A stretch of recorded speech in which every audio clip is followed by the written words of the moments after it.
Okay, here is my Epson R300 with a continuous ink system, and it feeds the ink in through into the cartridges, and it works great, except as you use the ink and as you need to do more and more head cleaning cycles, it fills up the little sponges inside the printer, and the reservoir fills up with ink. The ink just doesn't evaporate or disappear.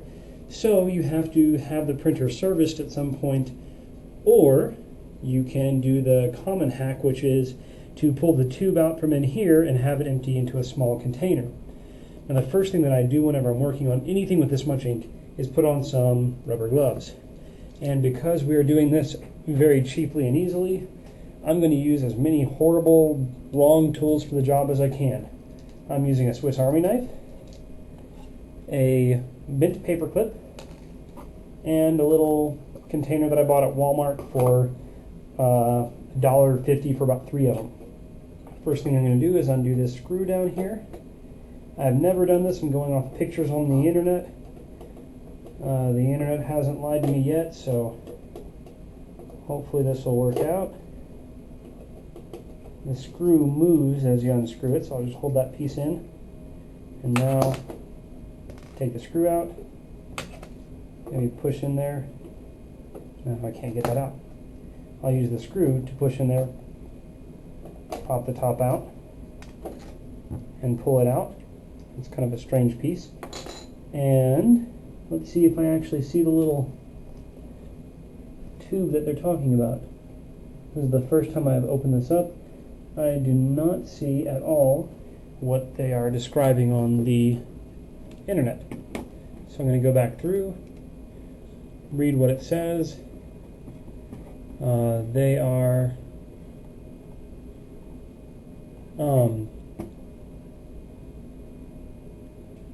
down into my left, I should see the waste ink tube. I'm going to pull this back through here, see if the flashlight helps any.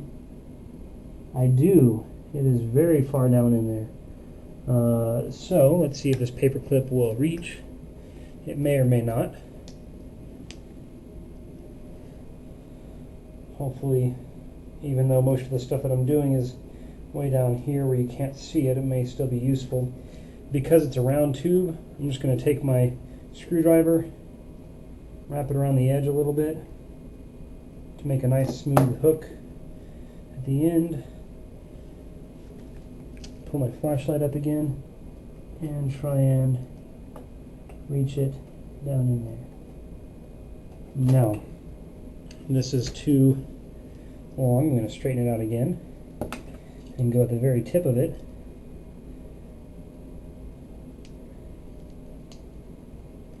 And roll it around.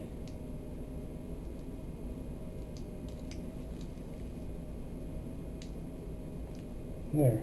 So now I have a shorter hook. Oh, it actually looks kind of nice.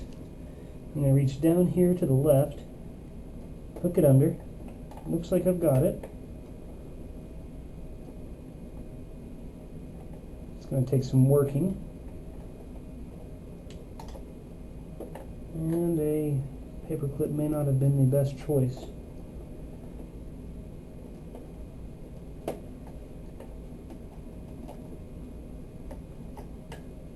I should also mention that if I break this tube, then the next step is to buy a new printer.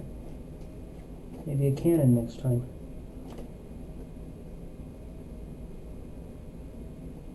Wow, this tube is long. Well, now it's fished out quite a ways. I'm almost able to pull it out with my fingers, but I'm not going to try until I get it just a little bit further out.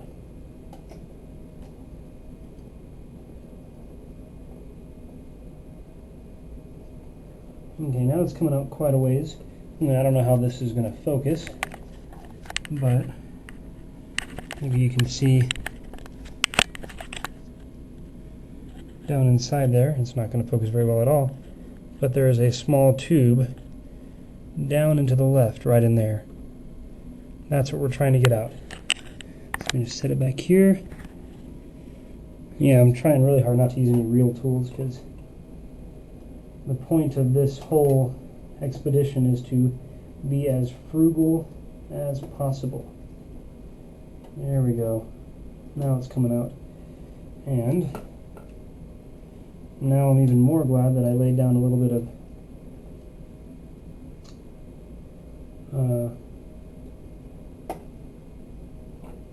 newspaper.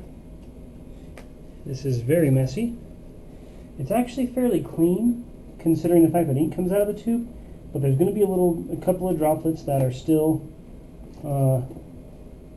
inside the tube waiting to get out. Here's my tube. There's some ink on my finger now, and I'm just going to put it down into this tube, into this little container. I'm not going to be able to do it while it's on this little Dr. Pepper bin, so I'm going to slide things out of the way. Hope it does not leak on me while I move the Dr. Pepper thing out of the way and put it under there. Now, the next step, later on, I will cut a hole in the lid of my device, my little cup here, or maybe just on the side of it. Maybe I can mark off where I want it. Just cutting a little bit right here, and maybe I can break it off, and I did. Great. So the little tube can go down into this little hole that I've made for it, and now that I'm off the stand, I can take my nice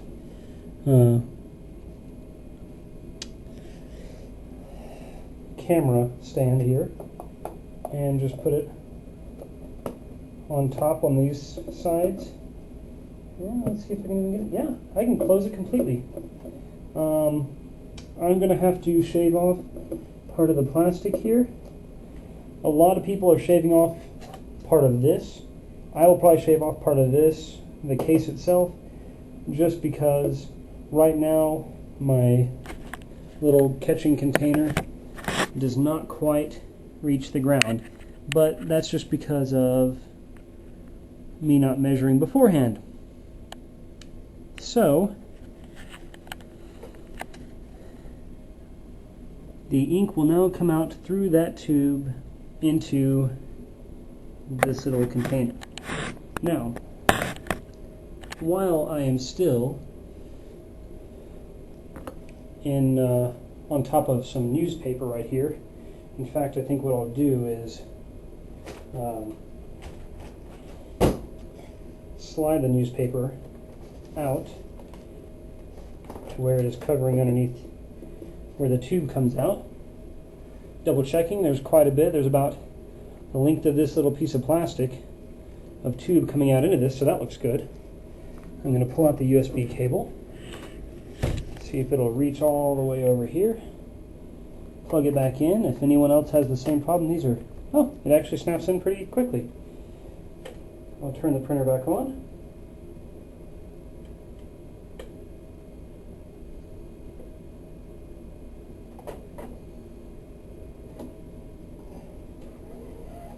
While it's still resting on some newspaper, which is not the best protection, but at least it's some protection, I'm going to test and do a quick head cleaning, see if it really is going to eject the ink out here instead of into the pads down here, or because I'm pulling on the cable, hopefully I didn't pull the cable out from up here, but I pulled it out from where the pads are. But I cannot see inside the printer without taking it apart to determine this, so the best solution is go down to my trusty head cleaning utility, and I'm just going to do a black head cleaning. So hopefully, if it messes up, it's only messing up on one color. The way that I'm doing just the black head cleaning is by using the SSC Service Utility. And hopefully you can see it is splattering black ink all inside the container, but not on my desk.